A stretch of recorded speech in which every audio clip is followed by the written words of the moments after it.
سنے تو انہوں نے کیا کیا؟ انہوں نے حضرت بلال حبشی کو پکڑ لیا، جکڑ لیا، تپتے ہوئے کوئلوں پر لٹایا، اور تپتے ہوئے کوئلوں پر لٹاتے، اور آپ کے سینے کے یہ تھے ایمان، اور آپ کے سینے پر پتھر رکھتے، اور پتھر رکھ کے اوپر سے دبا کر، کوئلوں پر سے دبا کر پوچھتے اچھا ذرا اب وہ الفاظ کہہ کے دکھا، تو وہ بلال حبشی تھے۔ تو وہ جب وہ کیفیت ہوتی تو اس حالت میں بھی حضرت بلال حبشی کہا کرتے تھے احد احد احد کے الفاظ ادا کیا کرتے تھے۔ اب مولانا روم رحمۃ اللہ علیہ فرماتے ہیں کہ جب حضرت بلال حبشی شدید تکلیف میں مبتلا ہو گئے، کفار کی اس اذیت میں، کیونکہ کفار چڑ کھایا کرتے تھے، اس لفظ سے چڑ کھایا کرتے تھے، فرماتے ہیں ایک دن حضرت بلال کی ملاقات ہوئی حضرت سیدنا صدیق اکبر سے، اور حضرت سیدنا صدیق اکبر فرمانے لگے اے بلال تو اللہ کی ذات سے اتنی محبت کرتا ہے، اپنے محبوب سے اتنی محبت کرتا ہے، یہ جو تو بلند آواز کے ساتھ احد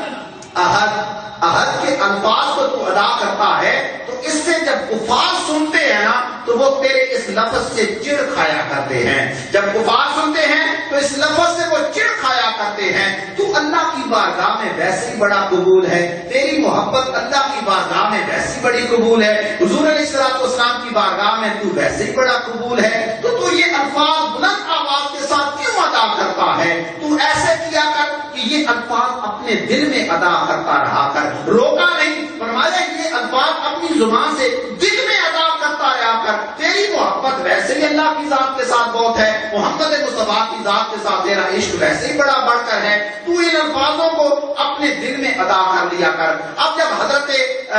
بلال حبشی رضی اللہ تعالیٰ عنہ نے جب حضرت سیدنا صدیق اکبر رضی اللہ تعالیٰ عنہ کا یہ مشورہ سنا تو آپ عرض کرنے لگے حضرت سیدنا صدیق اکبر کی بارگاہ میں کہ حضرت آپ میرے ہمدرد ہیں، آپ نے مجھے بڑا کمال مشورہ دیا ہے، آپ میرے ہمدرد ہیں، آپ میرے چاہنے والے ہیں، بڑا کمال مشورہ دیا ہے، چونکہ آپ میرے خیر خواہ ہیں، آج مجھے مشورہ دیا ہے کہ یہ جو احد احد احد کے الفاظ ہیں یہ اپنے دل میں ادا کر لیا کر، زبان سے بلند آواز سے کیوں ادا کرتا ہے؟ تو اللہ کی بارگاہ میں قبول ہو چکا ہے، مقبول ہو چکا ہے۔ آپ عرض کرنے لگے حضرت یہ جو آپ نے مجھے مشورہ دیا ہے نا یہ مشورہ مجھے پسند بڑا آیا ہے، آج کے بعد میں اس کے اوپر پابندی کے ساتھ عمل کیا کروں گا۔ لیکن یہ عشق تھا۔ آپ جب حضرت سیدنا صدیق اکبر رضی اللہ تعالیٰ عنہ حضرت بلال حبشی رضی اللہ تعالیٰ عنہ کو یہ سلام مشورہ کر کے اپنے گھر کو چلے گئے، مولانا روم رحمۃ اللہ علیہ فرماتے ہیں کہ کچھ ہی دن گزرے تھے کہ حضرت سیدنا صدیق اکبر ایک چوراہے میں سے گزر رہے ہیں اور کفار نے حضرت بلال حبشی کو کوئلوں پر لٹا کر اور آپ کے سینے کے اوپر پتھر رکھ کر اور اس پتھر کو دبا کر کہتے ہوں ذرا اونچی آواز نال کہہ کے دکھا، تو وہ حضرت بلال حبشی رضی اللہ تعالیٰ عنہ نے فرماتے ہیں کہ اس حالت میں حضرت بلال حبشی کی زبان سے بلند آواز سے پھر احد احد احد کے الفاظ ادا ہو رہے تھے۔ حضرت بلال حبشی رضی اللہ تعالیٰ عنہ کی زبان سے احد، کوئلوں پر لیٹے ہوئے سینے پر پتھر ہے، مشورہ بھی دیا جا چکا تھا اور وعدہ بھی کیا جا چکا تھا کہ آج کے بعد یہ الفاظ اپنے دل میں ادا کیا کروں گا، وعدہ بھی کر چکے تھے، لیکن یہ محبت تھی، یہ عقیدت تھی۔ فرماتے ہیں سیدنا صدیق اکبر نے جب یہ الفاظ سنے اور اتنی دیر میں جب حضرت بلال حبشی بے ہوش ہو گئے، کفار نے پکڑا آپ کو اپنے کمرے میں لے کر وہاں چارپائی پر لٹا دیا۔ فرماتے ہیں مولانا روم مدہوشی طاری ہو گئی، غشی طاری ہو گئی، جب تھوڑے سے ہوش میں آئے نا تو پھر سیدنا صدیق اکبر حضرت بلال حبشی کی چارپائی کے پاس آئے اور آپ کے کان کے ساتھ منہ لگا کر کہنے لگے کہ اس دن بھی تینوں منع کیتا سی کہ اے بلند آواز دے نال جڑے تو احد احد احد کے الفاظ ادا کرنا انہاں نوں اپنے دل وچ ادا کر لیا کر، تو میری بات کو مانتا ہی نہیں ہے، تو میری بات کو سنتا ہی نہیں ہے۔ حضرت محترم حضرت بلال حبشی رضی اللہ تعالیٰ عنہ آپ کیا عرض کرتے ہیں؟ آپ نے کہا حضرت جس دن سے آپ نے مجھے وہ مشورہ دیا تھا اس دن سے لے کر آج تک پھر میں نے اپنی طرف سے پوری کوشش کی ہے کہ میں ان الفاظوں کو اپنے دل میں ادا کیا کروں گا، خاموشی کے ساتھ احد احد احد کے الفاظوں کو ادا کیا کروں گا۔ لیکن آپ عرض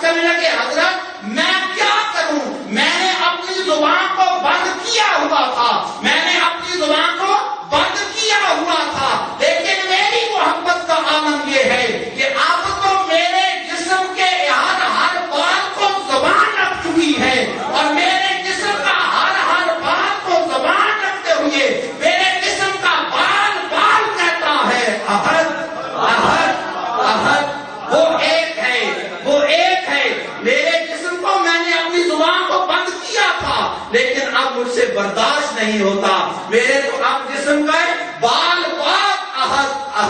احد کے الفاظ کو ادا کیا کرتا ہے۔ ایمان والو، یہ محبت کا تقاضا تھا ان صحابہ کرام نے جو حضور علیہ السلام نے اپنے صحابہ کرام کی تربیت کی۔ حضور علیہ السلام نے اپنے اہل بیت اطہار کی جو تربیت کی، ان صحابہ کرام نے اہل بیت اطہار کی تربیت اس طریقے کے ساتھ پیش کی، صحابہ کرام کی تربیت اس انداز کے ساتھ پیش کی کہ وہ صحابہ کرام، وہ اہل بیت حضور علیہ السلام کی بارگاہ میں محبت اور عقیدت کو پیش کیا کرتے تھے۔ حضور علیہ السلام پر جو دین نازل کیا گیا قرآن کی صورت میں، حضور علیہ السلام نے اسی قرآن کو صحابہ کرام کے سینے میں محفوظ فرما دیا۔ اب ان صحابہ کرام نے پھر اتنی ہی ایمانداری کے ساتھ اپنے شاگردوں میں وہ دین پہنچایا۔ 100 سال پہلے، 1300 سال پہلے ان صحابہ کرام کا، ان اہل بیت اطہار کا علم حاصل کرنے کا انداز کیا ہوا کرتا تھا، کتنی مشکلات کا سامنا کیا، کتنی تکالیف کا سامنا کیا۔ 80-90 سال پہلے کھانے کو کچھ نہیں ملتا تھا، کسی کے گھر سے لا کے اس کو کھا کر پھر دین حاصل کیا جاتا تھا۔ ان لوگوں نے جو دین حاصل کیا، پھر انہوں نے اتنی ایمانداری کے ساتھ اس دین کو اپنے شاگردوں میں منتقل فرمایا۔ یہ ہے وہ صحابہ کرام جنہوں نے حضور علیہ السلام سے دین حاصل کیا، اور دین حاصل کرنے کے بعد اس ایمانداری کے ساتھ اس دین کو اپنے شاگردوں میں پھیلایا، کیونکہ اس وقت دین مشکلات کے ساتھ حاصل ہوا کرتا تھا۔ اب ان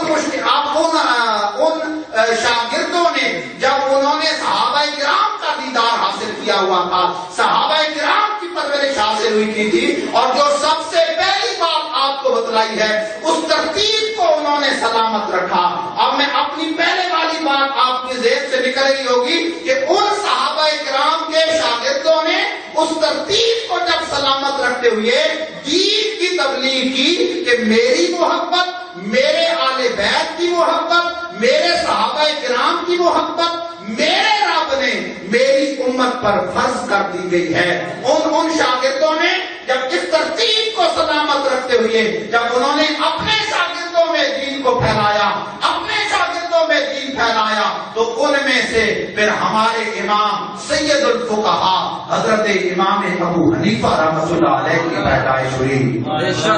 یہ وہ شخصیت ہے، امام اعظم رحمۃ اللہ علیہ، یہ وہ شخصیت ہے جنہوں نے صحابہ کرام کی شاگردی کو اختیار کیا، جنہوں نے صحابہ کرام کی شاگردوں کی شاگردی کو اختیار کیا، جنہوں نے صحابہ کرام کا دیدار حاصل کیا۔ ان کے علم حاصل کرنے کا کیا تھا، انہوں نے اسی ترتیب کو سلامت رکھا، اہل بیت کی محبت اور صحابہ کرام کی محبت کو سلامت رکھا۔ پھر ایمان والوں، ان لوگوں پر آج اعتراض اٹھایا جائے، ان لوگوں پر آج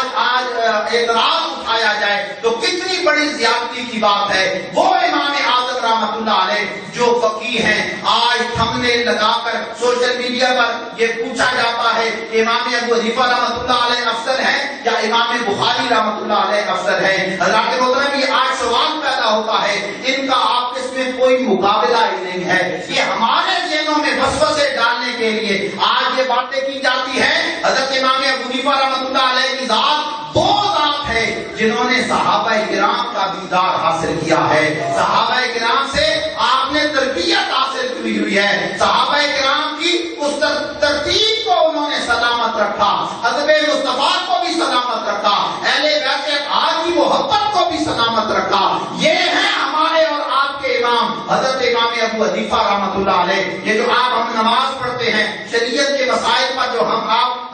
حنفی بیٹھے ہوئے ہیں، لیکن یہ اس پر ہم عمل کرتے ہیں، یہ امام ابو حنیفہ رحمۃ اللہ علیہ کی تحقیقات پر ہم عمل کرتے ہیں۔ حضرت امام ابو حنیفہ رحمۃ اللہ علیہ کا اور حضرت امام بخاری رحمۃ اللہ علیہ کا آپس میں مقابلہ ہی کوئی نہیں ہے۔ حضرت امام بخاری رحمۃ اللہ علیہ محدث ہیں، محدث کتاب کو لکھنے والے۔